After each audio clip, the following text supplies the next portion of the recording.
Welcome back to The Point. And President Trump threatened on Friday to close the U.S. border with Mexico within a week if Mexico doesn't immediately step up its efforts to block immigrants attempting to enter the U.S. illegally. Trump had previously issued similar threats, but this appears to be the first time he has attached a timetable to such a statement. The U.S. border with Mexico is the most frequently crossed border in the world, with approximately 350 million legal crossings each year. The closure would therefore severely disrupt border crossings, threatening trade worth billions of dollars. Meanwhile, the U.S. president has also instructed the State Department to cut off all direct assistance to El Salvador, Honduras, and Guatemala, where many of the migrants come from. All this comes as news of yet another caravan, which could have more than 20,000 people, is reportedly forming in Honduras. Compounding such figures is a statement from Mexico's Interior Minister, who told local media an estimated 900,000 migrants will make their way through Mexico towards the U.S. border by the end of this year.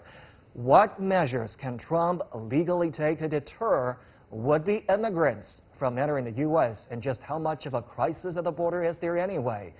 Joining me here in Beijing, Zhao, Research Fellow at the Chinese Academy of Social Sciences, and from Philadelphia, we have Blackburn-Dwyer, founder of Grasshopper Strategies. Gentlemen, welcome to The Point. Now, President Trump has threatened to close down the border before, but has not acted on it. A lot of people think it's more real this time because he gave a one-week time frame and an ultimatum for Mexico to do something to stop the illegal immigrants. But that's not a lot of time. Realistically, Brandon, let me start with you. Could Mexico come up with something enough to satisfy President Trump, or is this still bluff and bluster at this point? I don't think it's likely that Mexico comes up with anything tangible that really actually satisfies or solves any of the problems that we allegedly have on the border. What we might see is that they sort of make some sort of public pledge that calms President Trump's ego. But what we're really seeing is that President Trump has gone off the reservation. This is not even something the more extreme right wing of his party is calling for. And I think the idea that we're seeing politically people are concerned this could actually happen, but financially, Wall Street has basically brushed this off. Wall Street actually went up on Monday after the announcement. If we were really seeing a situation where the United States was going to close a border that $1.7 billion goes across every single day, Wall Street would be in a panic. So if we get closer to Thursday or Friday and Wall Street starts to teeter, that's when you might really think this may actually happen. Mr. Zhao here in Beijing, do you think it is happening? Because we're half time past that 1 week. Well, I agree with Brendan that it is not likely to really happen on the ground to shut off the border. And particularly, as you mentioned, there's so many people and so many goods crossing the border every day. However, I think if you consider this case, Trump is actually making a political stand. After the Mueller investigation, and particularly after the battle of the border war between him and the Congress, he is now more emboldened than ever. And particularly now it's already in the early stage of the 2020 presidential campaign. I think he's trying to make the immigration issue center to this whole argument, and I think it's particularly important for him at this point to show his toughness against this problem, and that's why he's issuing the threat. And also remember, two of his top aides also came out last Sunday to support his claim and saying that he's not playing around. A political position will only be standing if it's effective and makes sense. I want to talk to you both about the logic behind this decision. Donald Trump has said in a series of tweets that America has weak immigration laws, that there are loopholes in the current system, something that might surprise many people. Brandon, can you help put that into perspective for us? Just how weak or otherwise is U.S. immigration compared with that of other countries? Well, President Trump is wrong. By comparison to almost any other developed nation in the world, the United States is one of the strictest immigration regimes in the world. If you compare it to the EU, we have one of the strictest in the world. further, President Trump, when he talks about loopholes, he's talking about rules and regulations that allow people like refugees to seek shelter in the United States, to seek shelter in a country that was built on the concept of bring us, you're tired, you're poor, you're hungry. And he says, oh, these rules that were passed in the 1980s or re-certified in the last 20 years, even under the Bush administration, he sees those as weak. He sees anything that allows anybody in his mind from a country that he doesn't like, doesn't respect, as awful. This is a president with a wife who is an immigrant telling us that we have weak immigration laws because our laws require years of processing, years of courts, years of hearings and investigations to vet people before allowing them to stay permanently in the United States. That's just completely and utterly incorrect. Mr. Zhao, do you agree that the U.S. immigration system is at fault here, and are illegal immigrants taking advantage of the so-called loopholes in the system? I really don't. I think the fundamental problem is not the immigration system in the U.S. The fundamental problem is the relationship between the United States and Central American countries.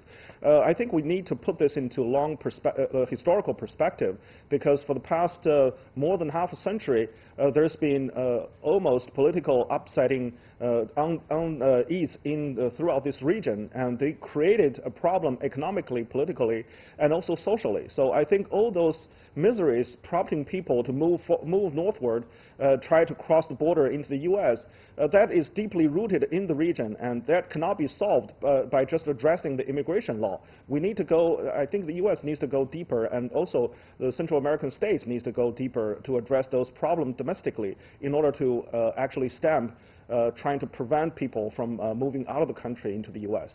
I want to also talk about the consequences here for a minute in the scenario that President Trump follows through with the threats. You both mentioned trade disruptions, and we're also talking about immediate separations of families, because in most border towns, people work, live, and even shop on both sides of the border. Brandon.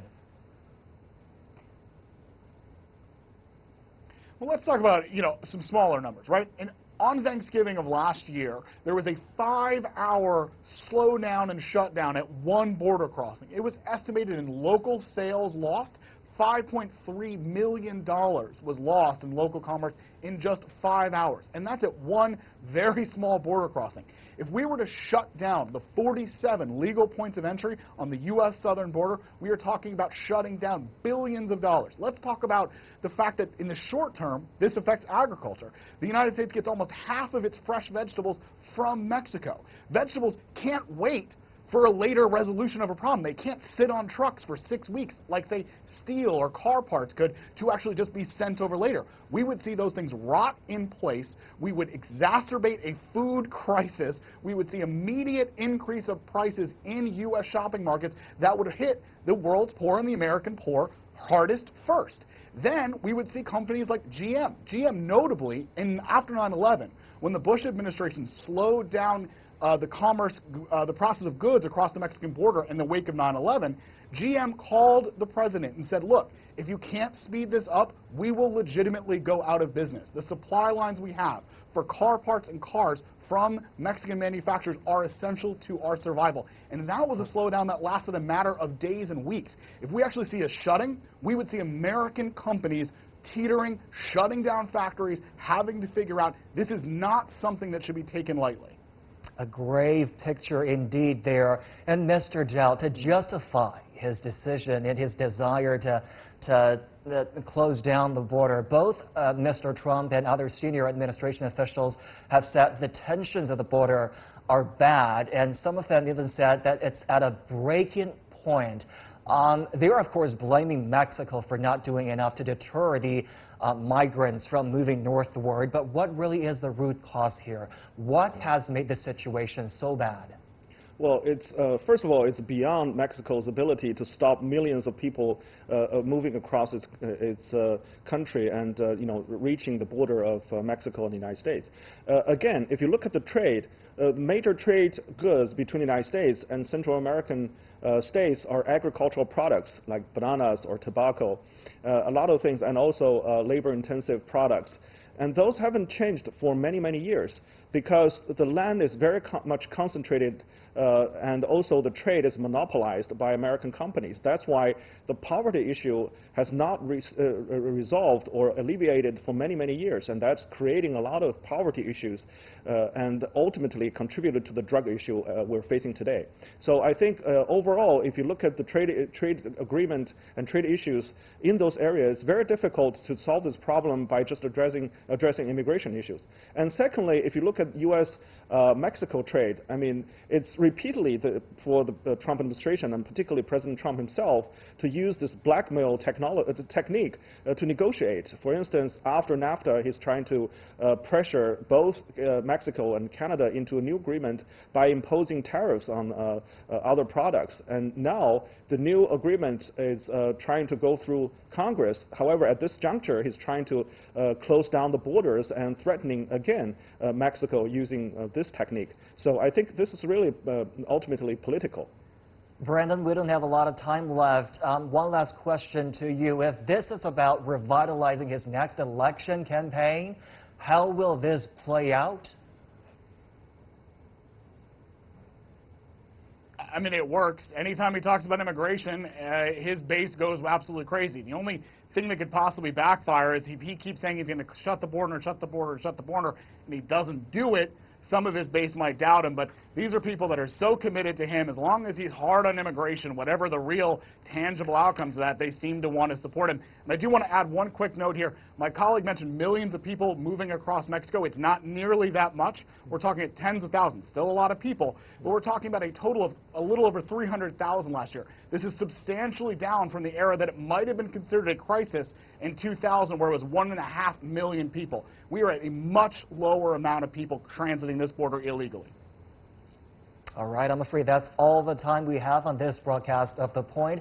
I want to thank you both for joining us. Zhao from the Chinese Academy of Social Sciences here in Beijing, and from Philadelphia, Brandon Blackburn-Dwyer, founder of Grasshopper Strategies. Gentlemen, a pleasure to talk with you today. And with that, we come to the end of this edition of The Point. I'm Zhong Shi in Beijing. On behalf of the whole team here, thank you so much for your company.